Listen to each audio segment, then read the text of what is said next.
मध्ये महायुतीला महाविजय मिळाला, मात्र हा महाविजय मिळवल्यावरती विरोधक प्रश्न उपस्थित करतात। खास करून ईव्हीएम मशीनवरती सातत्याने प्रश्नचिन्ह उपस्थित केले जात आहेत। मार्केटवाडीमध्ये देखील शरद पवार पवार साहेबांनी मतांच्या आकडेवारीवरून देखील टीका केलेली आहे तुमच्या पक्षावर। आकडेवारीची स्टॅटिस्टिक सांगितली आणि सांगितलं की एवढ्या मतांमध्ये घोळ आहे। म्हणजे यापूर्वीच झारखंडमध्ये पण देखील मतदान झालं, कर्नाटकमध्ये झालं, लोकसभेत झालं, आता प्रियांका गांधी देखील जिंकल्या। म्हणजे जेव्हा आपण हरतो तेव्हा ईव्हीएम घोटाळा म्हणायचं आणि जेव्हा आपण जिंकतो तेव्हा मग ईव्हीएमची ऐवजी बॅलेट पेपरची मागणी कुणी करत नाही। हे खरं म्हणजे दुटप्पीपणा आहे। हे खरं म्हणजे विरोधी पक्षाकडे कुठलाही आता मुद्दा राहिलेला नाही आणि विरोधी पक्षाला या महाराष्ट्रातल्या जनतेने, मी म्हणालो होतो की विरोधी पक्षाला या महाराष्ट्रातली जनता चारी मुंड्यात चित करेल। आमच्या लाडक्या बहिणी, लाडके भाऊ, लाडके शेतकरी, लाडके ज्येष्ठ सर्व घटकांनी या राज्यातल्या विरोधी पक्षाला त्यांची जागा दाखवली। कारण घरी बसणाऱ्यांना लोक मतदान करत नाही, काम करणाऱ्यांना, फील्डवर उतरून काम करणाऱ्यांना लोक मतदान करतात। हे या निवडणुकीने दाखवून दिलेलं आहे। लोकसभेची आकडेवारी आपण जर पाहिली तर महायुतीला 2,48,12,627 मतं आहेत, म्हणजे 43.55% मतदान झालं आणि आम्हाला जागा मिळाल्या 17 आणि महाविकास आघाडीला 2,50,00,000 म्हणजे 2 लाखाचा फरक आहे आणि त्यांना मिळाली मतं, आम्हाला मिळाली 43.55% आणि महाविकास आघाडीला 43.71%, म्हणजे पॉईंट 15-16चा फरक आहे आणि या पॉईंटमुळे आम्हाला जागा मिळाल्या 17 आणि महाविकास आघाडीला जागा मिळाल्या 31।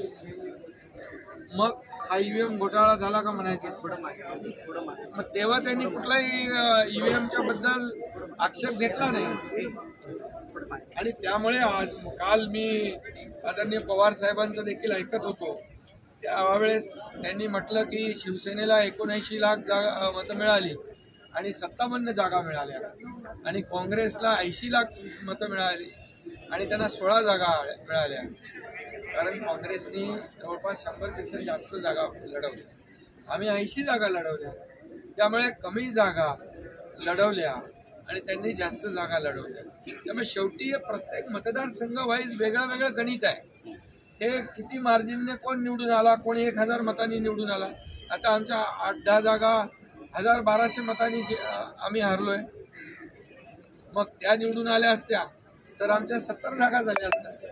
मग 79-80 लाखामध्ये 70 जागा, याच्यावर तर मोठा आक्षेप घेतला असता। परंतु मी आपल्याला मुद्दाम या ठिकाणी सांगतो, लोकसभेमध्ये शिवसेनेला 73,67,674 मतं मिळाली आणि NCPला 58,51,166 मतं मिळाली, पण आम्हाला मिळाली 73 लाख आणि NCPला मिळाली 58 लाख आणि आम्हाला मिळाल्या 7 जागा, NCPला मिळाल्या 8 जागा। मग तिथे ईव्हीएम घोटाळा झाला का?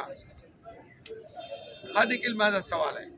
त्यामुळे एवढंच मी या ठिकाणी सांगतो की ईव्हीएम वर आक्षेप घेणं, मग तुम्हाला विजय मिळतो, तुम्हाला जेव्हा जागा जास्त मिळतात त्यावेळेस ईव्हीएम चांगला असतो आणि जिथं जेव्हा पराभव होतो तेव्हा ईव्हीएम खराब असतो।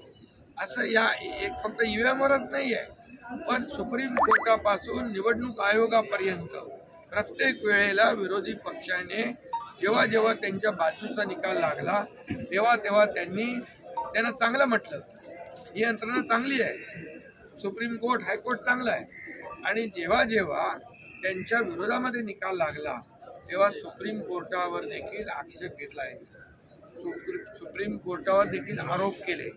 खरं म्हणजे हे लोकशाहीला घातक आहे आणि या महाराष्ट्रामध्ये आता लोकशाही मार्गाने झालेल्या निवडणुका ज्या आहेत या सर्व जनतेने गेल्या 2.5 वर्षाचं जे आमचं काम महायुतीचं हे पाहिलं आणि मी पुन्हा पुन्हा सांगण्याची गरज नाही की 2.5 वर्षामध्ये महाविकास आघाडीने बंद पाडलेले प्रकल्प मी, देवेंद्रजी, अजित पवार यांनी आम्ही एवढ्या वेगाने पुढे नेले आणि दुसरीकडे कल्याणकारी योजना आम्ही सुरू केल्या.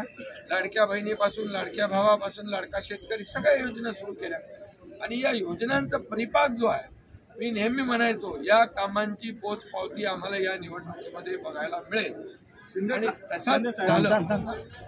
आणि त्यामुळे विरोधी पक्षाला माझं आव्हान आहे की रडगाणं आता थांबवा आणि आम्ही जो विकास केलेला आहे त्या विकास रडगाणं बंद करा आणि विकास गाणं सुरू करा. पण उद्धव ठाकरे